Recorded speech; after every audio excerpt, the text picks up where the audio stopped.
It's day 20 of the month of December in the year 2025. Good afternoon. Welcome to Weekend Central. This bulletin is coming to you live from the news hub here at Adesawikanda. We are live on Facebook as TV3 Ghana and on DSTV is channel 279. My name is George Crane. Top of the stories are: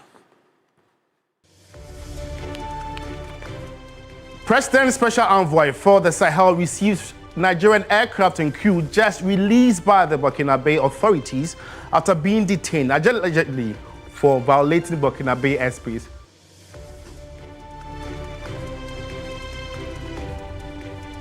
Majority Leader Mahama Yariga denies claim of possible constitutional amendment to grant President Mahama a third term, but says bad choices lies with Ghanaians.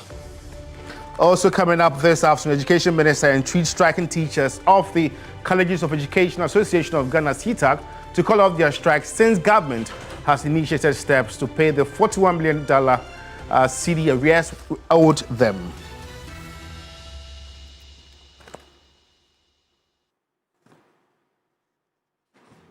Well, we have details of these stories and many more coming up in the next 60 minutes if you spend your time with me. You can also get interactive with us. We are live on Facebook. It's TV3 Ghana. Let's begin from here. The President Special Envoy for the Sahel, Colonel Larry Gbevlo-Latte, has received the Nigerian aircraft and its crew just released by the Burkinabe authorities after being detained allegedly for violating Burkinabe airspace. A press statement signed by Minister of Government Communications, Phyllis Ofosu-Kwakye, indicated that Colonel Gbevlo-Latte welcomed the aircrew on behalf of the President and commended the Nigerian and Burkinabe governments for resolving the disputes amicably through diplomatic means. He said the incident is an indication that we are brothers and sisters in the West African sub-region and can resolve differences in a neighborly manner. The crew will rest in Ghana while conducting their technical checks and awaiting clearance to continue their flight to Portugal, where the aircraft is due for servicing.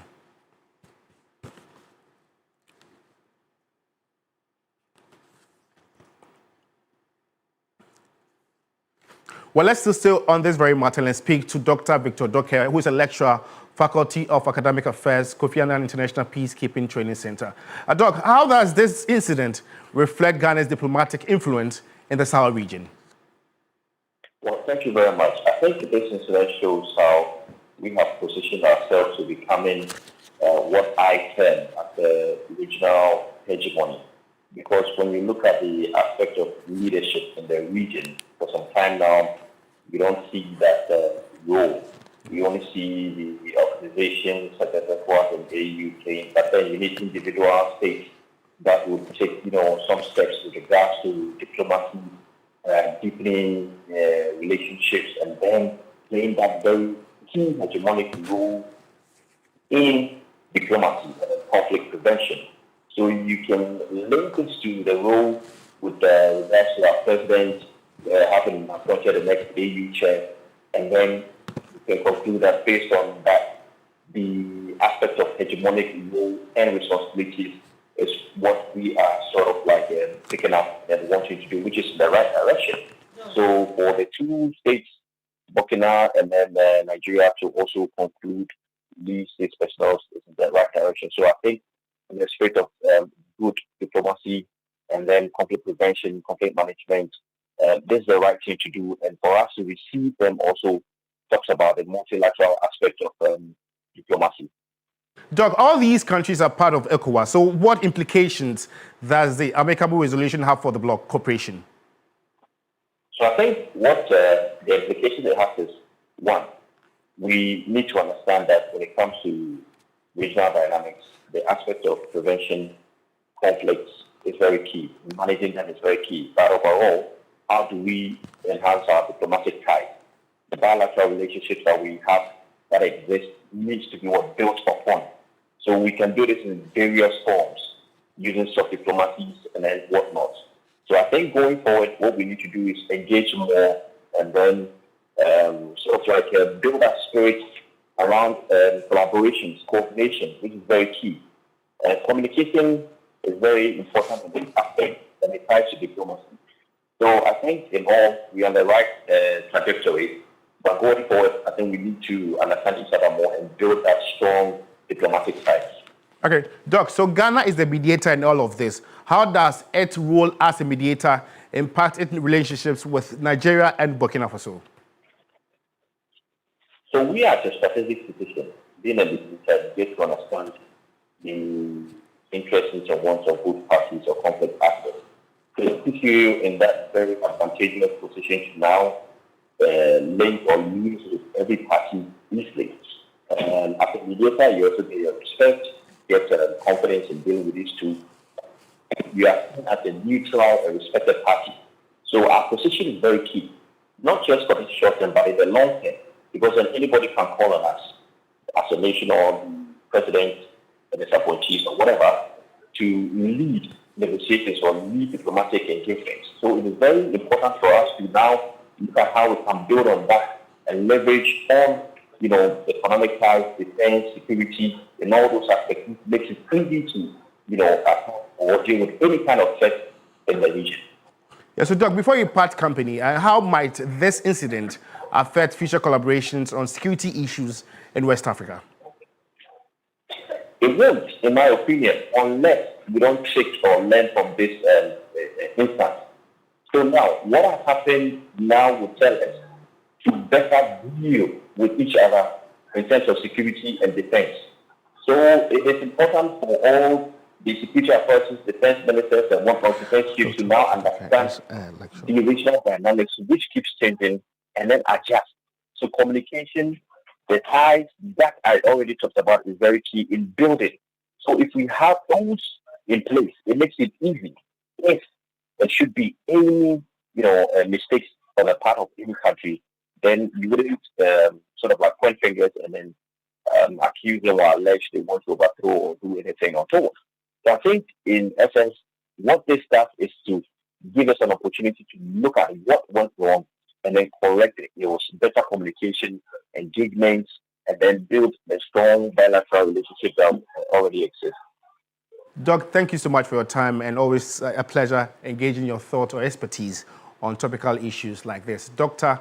Victor Docker is a lecturer at the Faculty of Academic Affairs at the Kofi Annan International Peacekeeping Training Center. Away from that, 54-member engineer contingent from the Ghana Armed Forces arrived in Jamaica last evening to assist Jamaica in its recovery and rebuilding efforts following the passage of Hurricane Melissa. And with the assistance of United States military aircraft, the government and people of Ghana also sent relief supplies in addition to their personnel. As part of the assistance to Jamaica, the Ghana Armed Forces contingent will be working alongside the 1 Engineer Regiment of the Jamaica Defense Force to rehabilitate structures in Western Jamaica.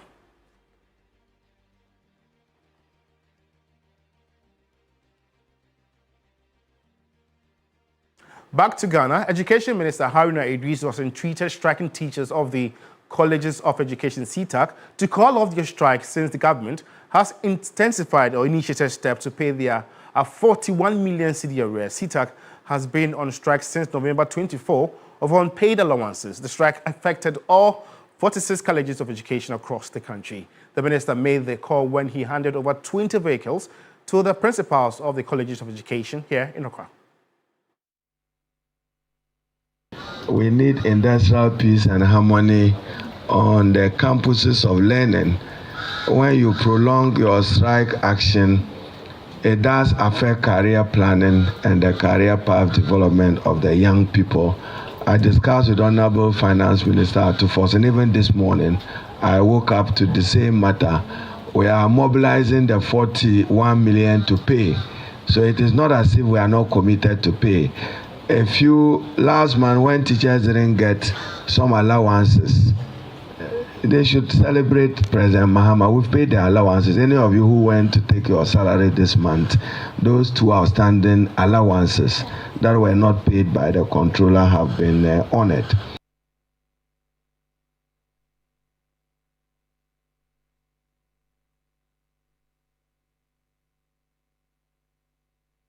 Well, if you just tuned in, you're watching Weekend Central here on TV3 with myself, and let's know what you make of stories that I've aired so far. We're active on Facebook as TV3 Ghana. And now, let's speak to Max Obunu, who is the president of CETAG. and what exactly their concerns are regarding the statement by the sector minister. Mr. Bunu, the education minister says government has initiated steps to pay your 41 million cedis that is owed you. So as a president, what is the reaction to this reassurance? Mr. Bunu. Mr. Bunu is the president of CETAG, and he will be, joining us for update on this reassurance given by the sector minister to pay some 41 million cedis owed CETAG as they're on strike. It started somewhere in November this year. We'll be, updating on this very development. We're trying to reach the president of CETAG. Mr. Bunu, good afternoon. Thanks for joining us. If you can hear me. It seems we are finding it very difficult to reach out to him, but surely when you get through to him, we'll update you in our subsequent bulletins. And our Majority Leader, Mahama Ayariga, has denied claims of possible constitutional condemnment to grant President Mahama a third term, but says that choice lies with Ghanaians. Take a listen.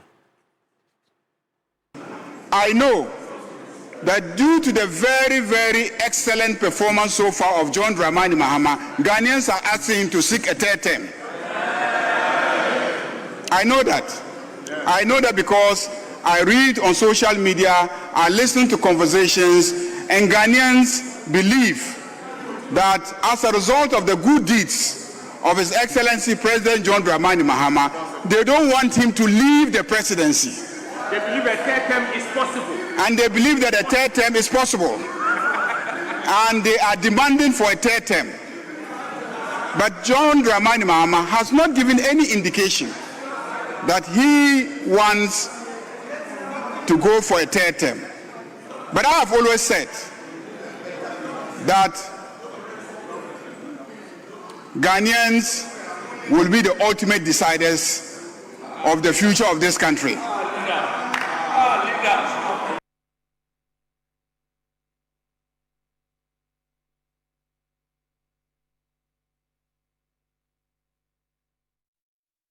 Before Parliament took a break on Friday, the Minority Leader also criticized his referral to the Privileges Committee over Ghana's ECOWAS Parliament delegation.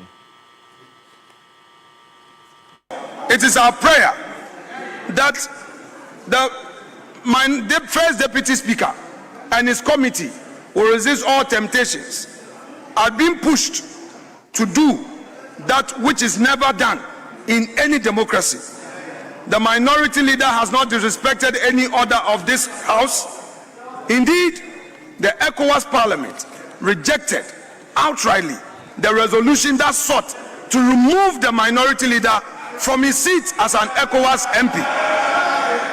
The Minorities Leader's seat at ECOWAS Parliament is not one of those that can be removed. You can remove the Chief Justice. You can remove others who are political appointees, but not his bona fide right as a member of ECOWAS Parliament and a third Deputy Speaker. He shall remain until April 2028, when his tenure shall have come to an end. Mr. Speaker, thank you so much indeed. Well, away from Parliament, let's go back to our earlier story bordering on the CETAG strike and engage the President of CETAG, Maxwell Bunu. Maxwell, good afternoon. Thanks for joining us. Maxwell, the sector minister says government has initiated steps to pay the 41 million cedis that is owed you as an association. What is your reaction to this reassurance? All right, afternoon and afternoon to your listeners. Like the think that on the question was that the data of what you want this to pay. I think the first thing I would like to say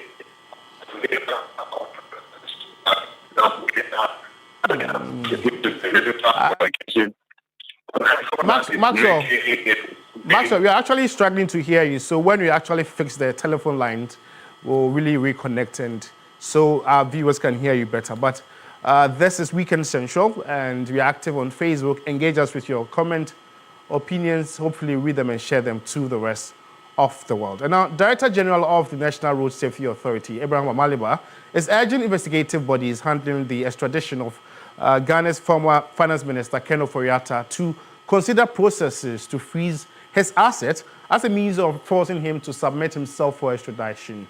On its part, political analyst and senior lecturer at the University of Ghana, Dr. Joshua Zato, wants the United States government to reciprocate Ghana's continuous collaboration by equally extraditing Ken Ofori-Atta to Ghana to face justice. Take a listen to these panelists. We are accusing him of a number of things. One of it is matters relating to SML, matters relating to conflict of interest, sometimes outright corruption.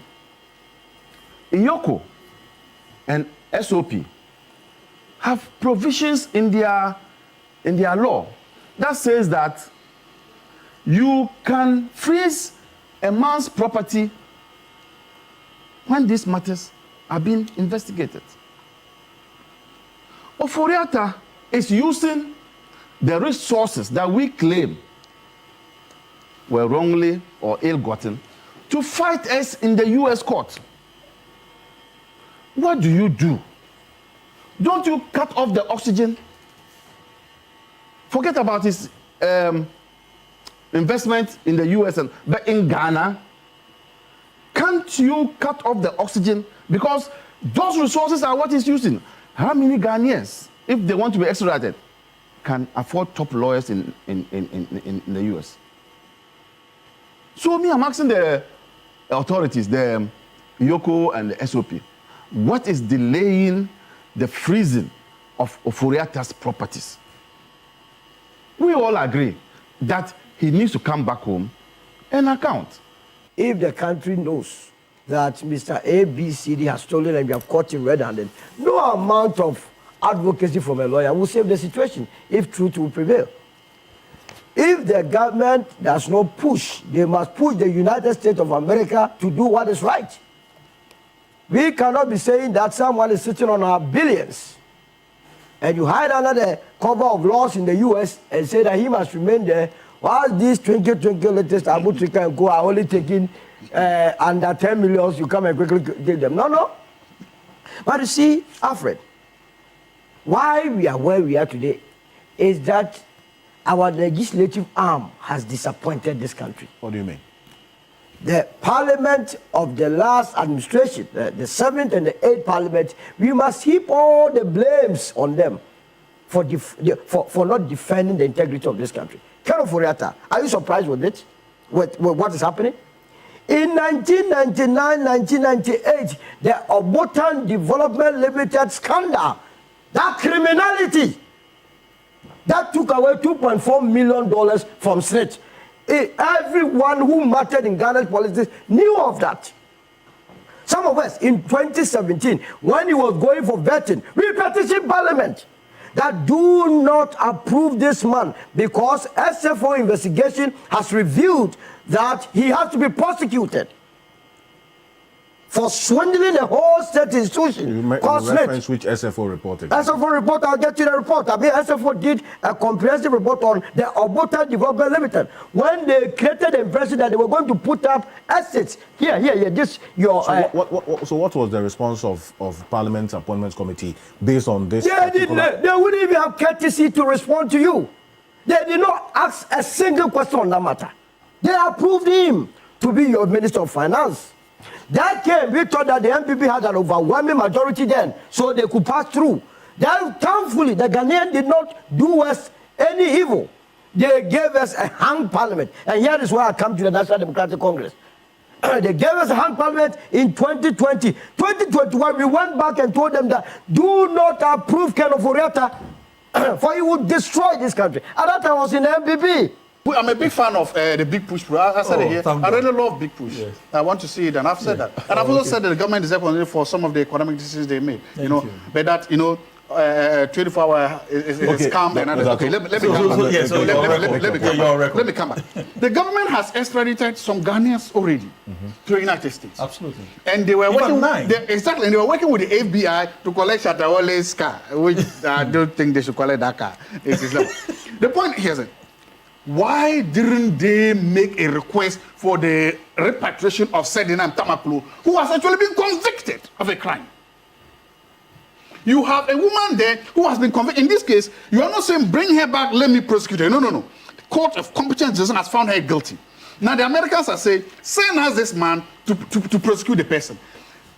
I think it should be a very easy, straightforward cut-off negotiation. Listen, hey, we've given you 1, 2 people. Now we also return the good faith. Show us good faith.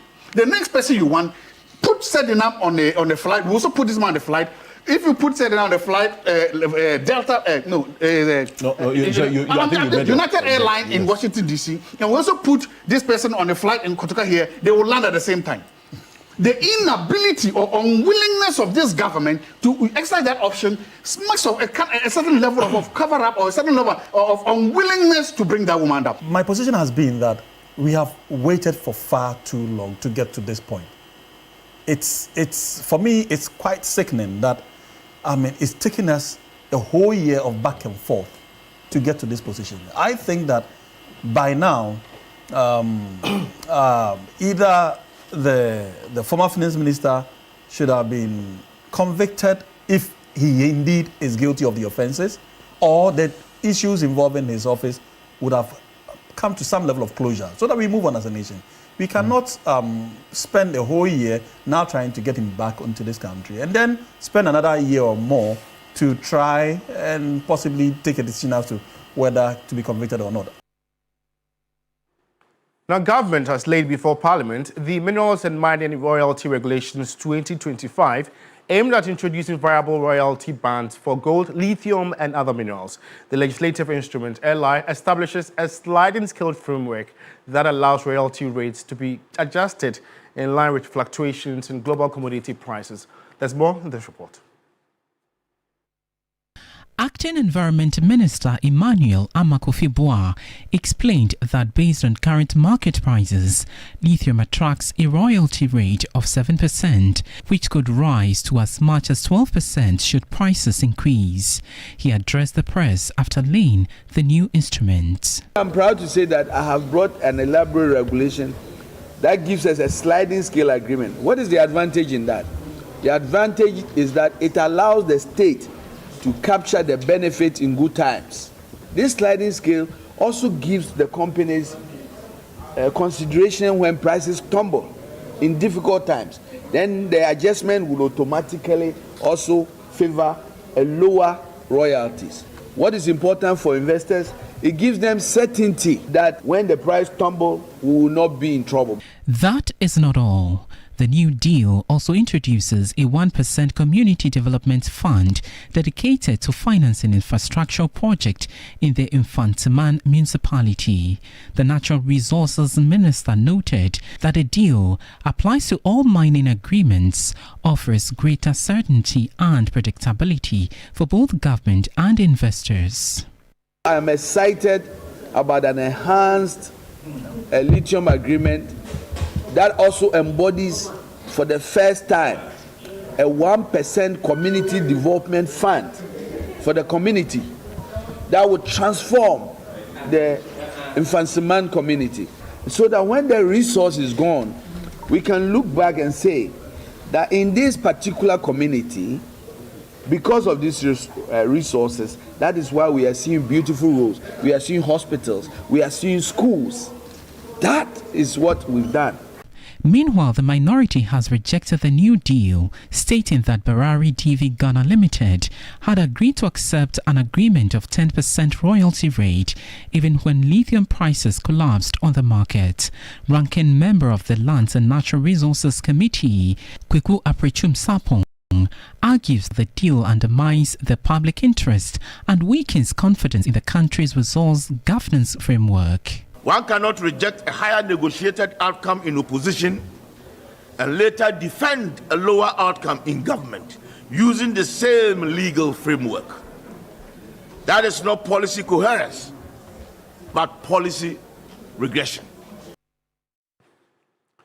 Let's stay on the lithium agreement. President of Imani Africa, Franklin Kujo, says Ghana is making a mockery of itself after proposing 7% royalty in the revised lithium agreement deal with Barari DV. According to him, it still does not make sense to revise a deal that was originally 10% to 7%. On Friday, the Minister for Lands and Natural Resources, Emmanuel Amakofi-Boa, laid before Parliament the Minerals and Mining Royalty Regulations 2025, aimed at introducing variable royalty bands for gold, lithium, and other minerals. Now, if the argument that is being made, as I'm hearing right now, that sliding scale is useful, which is, by the way, a good thing, but it will be based, whether it rises or falls, will be based on market performance of lithium, right? Now, just go back 2 years ago, when the last administration was about signing this deal with the same company, right? The price of lithium, the ore at the time, per ton was $800, right? Now, the people were willing to sign with a 10% royalty for Ghana. Listen carefully. Now, the cost of their own calculated cost of mining the ore was around $10. So if you look at it critically, the margins they were going to make at the time was 20%, but they were willing to sign, including the 10% royalty. Listen carefully. Now, fast forward, new government has come. The minister says, out of the pie, yes, we know, but it's taking us back to 7% for a start, and claiming that if the market conditions do well, then we'll go up. But the market conditions are better today, because today the price of lithium ore per ton is totally $1,200. Why are you taking me back? If you then add that, we will start from 7, so that when the market conditions are better, then we move ahead. The point I'm making is that when your predecessors before it signed, the market rate was $800 per ton, and the royalty was 10%. Even then, we disagreed with them because they said they should conduct a feasibility study first. Do you know what? Do you know how mocking and mockery this whole thing sounds? It's as if we are doing everything and throwing ourselves at this investor. Look, I'm a capitalist. I'm a private sector person, but I don't condone what I'm beginning to see like crony capitalist arrangement. It doesn't make sense to me. If you want the company to do, why are you giving them federal concessions when the price of lithium today is $1,000? They're making for. Well, you're watching Weekend Central here on TV3. We're going for a quick commercial break. We're back with more news. Stay with us.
following the deployment of security detail and the reconstruction of median barriers, which served as routes for recalcitrant pedestrians. Hitherto, passengers preferred crossing the N4 highway directly amid the posing risks and dangers. In the span of 7 years, 54 lives have been lost at the Madina Zongo Junction. This new enforcement primarily seeks to reduce the crashes that recur at the Madina Zongo Junction. After several failed attempts, the La Inquantana Madina Municipal Assembly Landmark has put measures in place to achieve this purpose. The Sanitation Task Force, together with police personnel from the Madina Police Station, are manning the area. Before the reconstruction of median barriers, pedestrians had damaged part of it for access to the N4 highway. They say directly using the highway was convenient for them as the provided footbridges were long and winding. 58 lives have been lost here due to the fact that pedestrians are ignoring to use the footbridge and rather using the main road. So if things continue to remain the same, more lives will be lost here. The footbridge, it'll be too long for us. So if you the climber, your legs are the pain. And at the same time, see where the footbridge is. So here's the main junction. So when you are crossing, it makes tough time. I shouldn't have done that because I ordered my card and I don't want the driver to keep waiting. So I hurry trying to cross. So next time will you use the footbridge? Yes, I'll try. You promise? Yes, I promise. You're not supposed to pass here. I'm not going to pass. Yeah, you're supposed to use the footbridge. My parents don't have to pass here. Your parents? Who are your parents? So next time use the footbridge. The assembly are assured of the sustainability of the new enforcement. It can't knock people within that stretch from, let's say, from Atomic Junction to Reese Junction for almost about 57, 55 people. And most of them are dead. Some have dislocated arm, dislocated legs that cannot be as the person that he used to be. So I believe that if you want your life, then it is better you focus using the bridge than to cross within the streets, because a car can knock you easily and you lose your life, which is more dangerous. Traders who are selling at the edges of the footbridge have also been cleared. Hopefully this enforcement is sustained for the betterment of drivers and pedestrians alike. Away from that, Ghana's electricity consumption has risen to an all-time peak, presenting fresh challenges for the country's power sector. The Minister for Energy and Green Transition, Don Abdullah Jinapor, says the surge in demand is compelling governments to intensify efforts to sustain power generation and promote efficient usage nationwide. According to the sector minister, maintaining a stable power supply amid rising consumption will require a mix of strategic investment, prudent energy management, and stronger public cooperation. Take a listen. Yesterday, I got a message from Gridco that our peak demand has reached an all-time high. That's about 4,300 megawatts. So we are seeing a very huge increase in terms of energy consumption. And that also presents a challenge. It means that we have to work very hard to sustain the lights and keep the lights on. And so in the coming months, we'll have to double our efforts and work very, very hard to ensure that we have stable supply of power. But also in the petroleum sector, we need to double up and increase production, because that ultimately affects the living conditions of people as well as the downstream. But more importantly, roll out a lot of renewable energy to reduce the burden. Those of us in the ministry will continue to work very hard, very challenging, but so far we are holding on, we are making significant improvements, and we'll continue to work to deliver on our mandate. And now, as the Yuletide approaches, emergency agencies are stepping up efforts to prevent fire disasters in the capital. Ghana Water Limited, Accra West Region, and the Ghana National Fire Service have held talks to resolve long-standing challenges affecting the use of fire hydrants during emergencies. Fire hydrants are a vital lifeline for firefighters, especially in densely populated communities. But in part of Accra, that lifeline is under threat, with hydrants concealed by shops and other structures, making access difficult during emergencies. Combined with low water pressure and rationing, the situation often forces fire tenders to travel long distances for water, allowing fires to escalate. Against this backdrop, Ghana Water Limited and the Ghana National Fire Service are exploring stronger collaboration to improve emergency response, particularly during the high-risk festive season and beyond. Urbanization has affected our ability to serve all. In Accra, we get more than 5 million people in a day. They all not stay here, but they come and do business. Everybody needs water. Everybody has to use the water one way or the other. All right, and the expansion has delayed. Wager has to be expanded. Bong has to be expanded. All those expansions have delayed. All right, so we do equitable distribution. As part of the proposals, the Fire Service is advocating the introduction of pillar fire hydrants, which are more visible and difficult to conceal. Sometimes after going through all this toil to identify hydrants and mapping them that strategically, that you knowing that this hydrant is functioning, there's a hydrant here. By the time you come the next day or a week, when there's an emergency you want to use it, the place virtually looks new to you because there's a container placed there. So in going forward, where there's a need for a pillar hydrant, the pillar hydrant must go. Where there's a need for a buried one, then we'll go there. All we need to do is that we have to all collaborate and safeguard the hydrants so that people will not misuse it, will not turn the place into a rubbish dump or tamper with it. The discussions also highlighted accountability, noting that water used by the Ghana National Fire Service from hydrants is ultimately paid for by consumers, reinforcing the need to protect and properly manage these facilities. With fire outbreaks often rising during the festive season, the public is being urged to view hydrants not as obstacles to development, but as a life-saving asset. Stanley Nibleu, TV3 News, Accra. In northern Ghana, where access to potable water remains a major challenge, a silent killer is lacking. Rivers that often teemed with life are now mixed with deadly pollutants, poisoned by the activities of illegal miners, that's galamseyers, and posing a grave threat to communities and wildlife. Correspondent Christopher Marco has the rest of the story. Illegal mining activities have over the years polluted water bodies across the country with toxic chemicals such as mercury and cyanide. This has affected aquatic life and the livelihoods of fishermen who depend on fish from these water bodies to survive, while farmers struggle to irrigate their crops.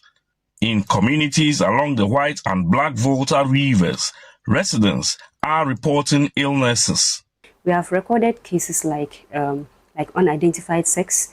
We have recorded cases like cleft palate, gastrochesis from that side. Mark is a 35-year-old fisherman from Nawuni, a community in the Kumbungu district of the northern region. His village, like many others in the Tamale metropolis, depend on the Nawuni River for its livelihood. We are young. In fact, me like this, if you come to fishing like this, within seconds you are going to the house. You not spend a lot of time. But today, someone can go this morning or less the next day before the first thing. The person who can, when he accounts for you, you will give up because the money is not there. However, it appears that the river is beginning to pose serious health concerns. The culprits are galamsey operators in the upstream Volta River basin who use toxic chemicals to extract gold and wash them into the river. There are people here, the way they are doing it, they are destroying the vegetation cover. And which is supposed to be there so that the fish can be hidden inside there. And those we are doing the farming around the river boundary too. When you spray, the chemicals and all those things are also, when it's rain, it washes everything into the water. Apart from the pollution of these water bodies and destruction of the environment, education in mining areas is also being affected. Mohammed Aisha is a teacher at Tinga, a mining community in the Bole district of the Savannah region. Most of our students leave school and go for galamsey. And this has a lot of issues when it comes to education, because sometimes they mix classes and a lot. So when it comes to exams, they can't write anything for us. Some of them, we are not able to talk to them because when you talk, they ask you how much is your salary at the end of the month. Because they can take a day or 1 week to make what you get as a teacher. The Tili River in the Upper East region, the Zongoyiri River in the Upper West region, as well as the Jamboyiri River, which flows downstream into the White and Black Volta rivers, for instance, have been heavily polluted. People access that water. People go to their farms and they use the water. We also have fishermen who go there to look for fish, and others also go there for various activities, economic activities, and they use the water. So that is a serious concern to us. Research conducted by the Water Research Institute of the Center for Scientific and Industrial Research, with support from Tama Foundation, reveals high concentrations of heavy metals in the Black and White Volta rivers. So right now, what we have found out that there is certain levels of cadmium, the lead, and chromium, and then with the cyanide also showing up, even much more than mercury. And we are seeing that this is of concern, and something should really be looked at in the an eye on the Volta River system. Health officials in communities along the White and Black Volta rivers are worried about the increasing levels of pollution caused by heavy metals. Abnormalities are bound to happen, but my worry is where we are now with the Galamsey ongoing. That is my worry, because I wouldn't be able to tell whether it's just abnormalities that have come or it's as a result of the mercury and the cyanide that are being released in our water bodies and our farms. I drink water here, I buy food stuff, I eat food here, so I should be worried. Despite government efforts to curb illegal mining, the destruction continues. In terms of the socioeconomics of mining, it's likely the youth, age between 18 to 35. And these are strong, energetic people who should either be pursuing a skill or be working in sustainable areas. But they are all caught up in the mining. And there were a lot of testimonies on the ground as to how young people have left school to run into mining and the implication of that for our future human resources of this country. Recently, the Catholic Bishops' Conference, during its 5th Assembly meeting in Damongo, called on the government to announce more radical actions against illegal mining. The persistent devastation of Galamsey compels us to call upon our dear President to announce even more radical action against this menace. It is therefore imperative for the government to intensify its efforts in dealing with the crisis. Until then, water bodies, the environment, and the future of school-going children in mining communities will continue to be affected. As teachers, parents, government, I think we all have a lot to do to keep these students at school, because they are our future leaders. If not, Galamsey will take them away from us. Christopher Mwako, TV3 News, Nauni, Kobongo District. Let's still stay in northern Ghana, as the Northern Regional Office of the Food and Drugs Authority, FDA, has destroyed several quantities of unregistered and unwholesome products worth thousands of Ghana cedis. The products were seized between September and December following market surveillance activities carried out within this period and to rid of substances and products that do not conform with market regulations. And this is the third time in a year the office has destroyed such products. Well, Christopher Marco is our Savannah regional correspondent, and he was at the Battle landfill site where these products were destroyed, and he joins us Zoom with more updates. Chris, it seems the fight against harmful substances in the northern region have been intensified. How are stakeholders reacting to this very development? Yeah, so George, you know that in recent past, when it comes to issues of substance abuse, the northern region was one of many regions in the country that you could find most of these activities going on. But in recent past, just some few months ago, about 2 or 3, the stakeholders in the region have intensified the fight against these substances, with the Food and Drugs Authority taking center stage. As we speak, they have seized some substances through their surveillances at the marketplaces that are believed to be unwholesome for human consumption. And so once we are approaching the Christmas festivities, they have also intensified their monitoring to ensure that the food that comes into the region, as well as other substances at the various chemical and pharmacy shops, are ones that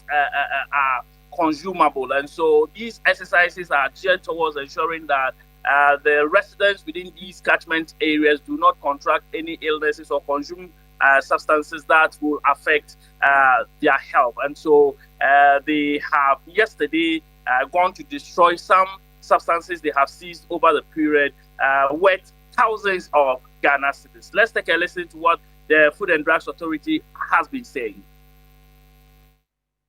What we have ongoing here is the safe disposal of products ranging from unregistered to unwholesome products that we seized over a period of time in our market surveillance activities. So we carry out market surveillance activities routinely to raid our markets and our shopping centers of products that do not conform to regulation. So, for instance, you have a lot of pharmaceutical products as part of these products, and your cameras, I'm sure, captured tramadol and other pharmaceutical products, some of which are unregistered. Some of these drugs are registered, but however, there are specific protocols for the handling and dispensing of restricted products, of which tramadol is one of them. And so most of these products were found in over-the-counter. And Chris, before you wrap up with us, is there any assurance given by FDA that this is going to be a periodic exercise? Because once it's a one-off, people can still infiltrate the markets.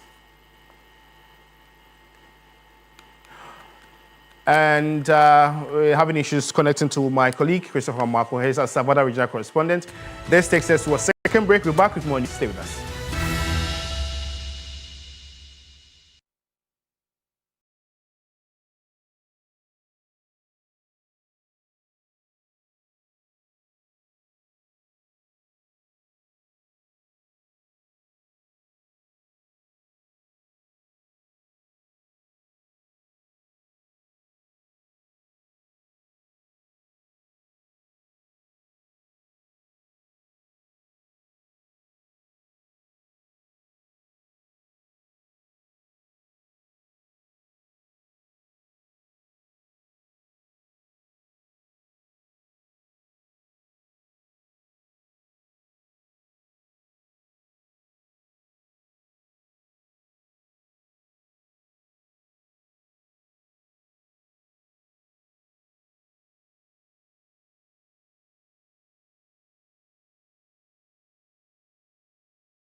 North Akwete Agbo has announced a comprehensive slate of development projects across the municipality, spanning education, health, road, sanitation, agriculture, and security.